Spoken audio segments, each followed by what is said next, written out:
was a fighter to the very end. And even as late as July, she was still emailing me. So it was a shock to know that in August that she passed away.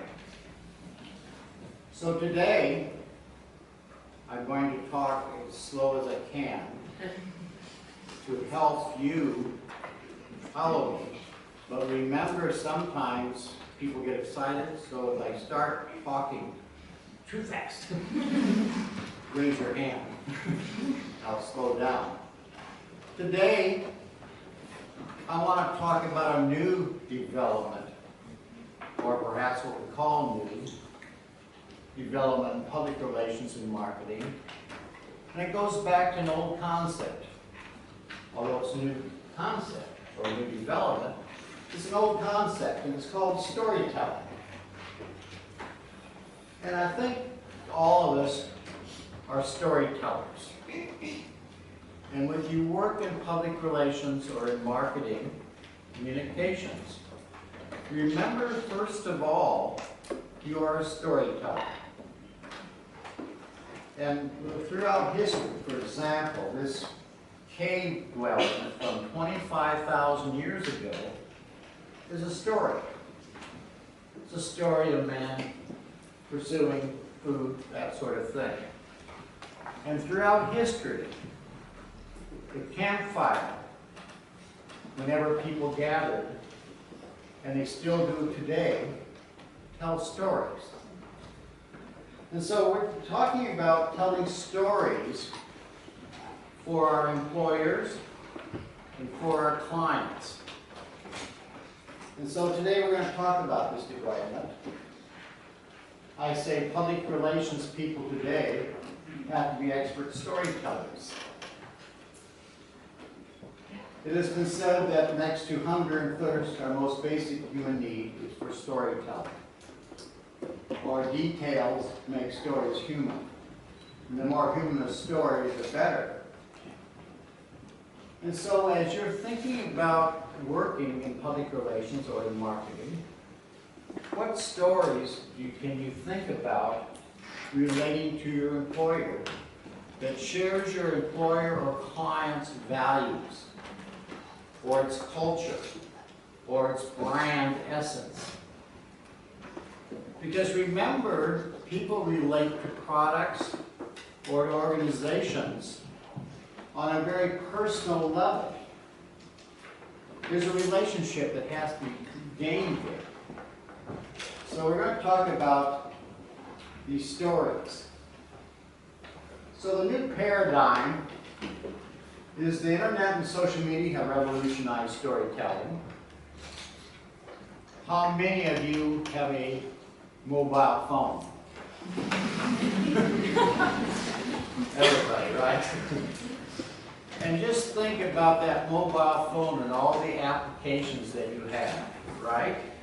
Hundreds of applications.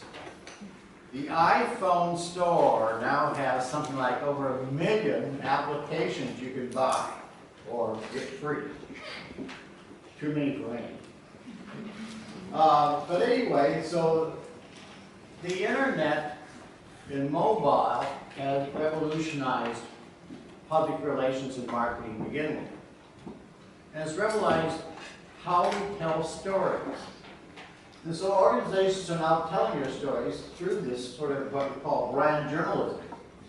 And every organization, whether you work for a clothing store, or you work for a car company, or you work for another sort of company, it's now a media organization. Because what has happened in the last 500 years, and the new revolution is, because of the internet, you don't need mass media anymore to tell your story. You don't need to get a story in the newspaper. You don't need to get a story in a magazine. You don't need to get an article or an interview on television, although it's helpful and valuable. You have to create your own content because there's multiple platforms on which you could generate that content and distribute it. And we'll talk about that a little bit. So the basic objective, the creation of more authentic and credible forms of communication. More readable, informative, entertaining, engaging content than traditional forms of public relations and marketing. A traditional form of public relations for many years, since the 1990s, has been something called the news release. Do they know the term news release?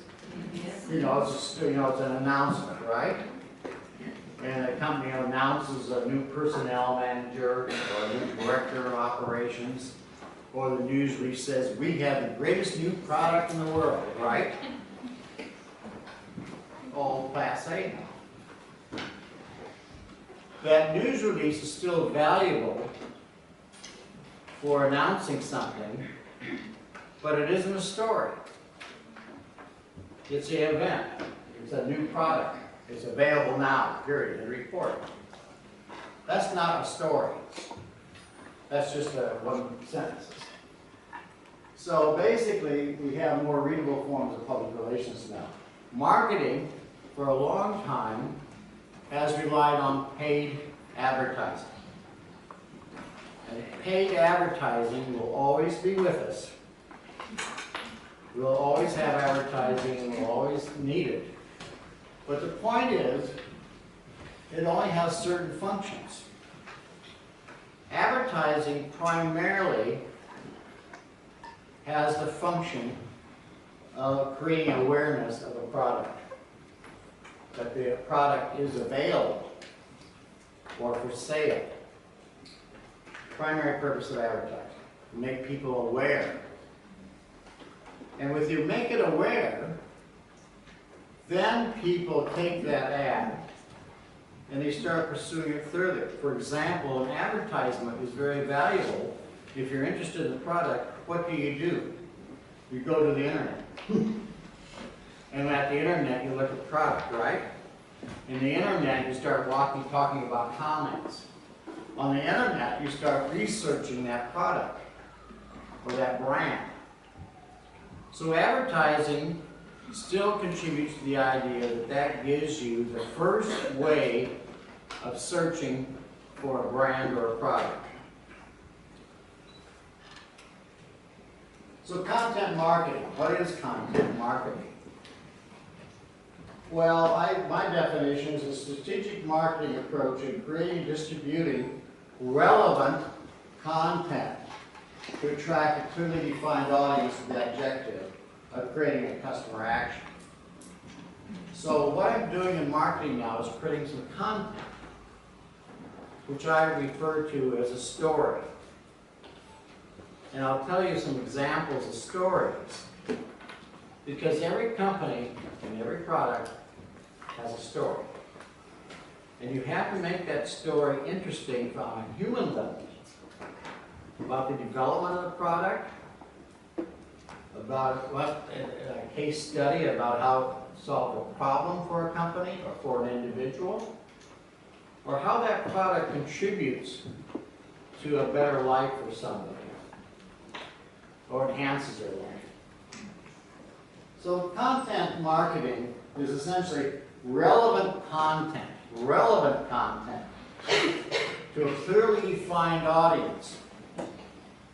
Because remember now, in marketing and public relations, which your instructors have told you about, is that there is no general audience.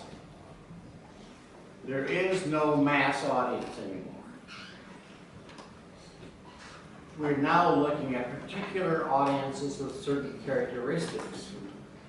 18 to 30, female. 18 to 24, male.